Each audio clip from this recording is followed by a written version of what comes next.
आइपुग्नु भएको छ। उहाँको काठमाडौँ पवन निवासी हुनुहुन्छ। उहाँले आफ्ना समस्त पितृहरूको उद्धारार्थ ब्राह्मण भोजन गर्न लाग्नु भएको छ।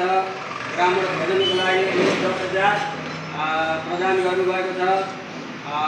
यसरी उहाँ जस्ता भक्तहरूले गर्दा हामीहरू पनि गुरुकुल सञ्चालन गर्न सहयोग पुगिरहेको छ, मद्दत मिलिरहेको छ। आमालाई हामी मुरी धन्यवाद ज्ञापन गर्दछौँ। साथै राधाकृष्ण भगवानले उहाँलाई कृपा प्रदान गर्नुहोस्। मनले चिताएका कामहरू पुरा हुन् र समस्त पितृहरू उद्धार गरून् र दीर्घायु रहनुहोस्। सधैँभरि स्वस्थ, व्यस्त र मस्त भइरहनुहोस्। हामी उहाँलाई सत्वाचन गरेर प्रार्थना गरौँ।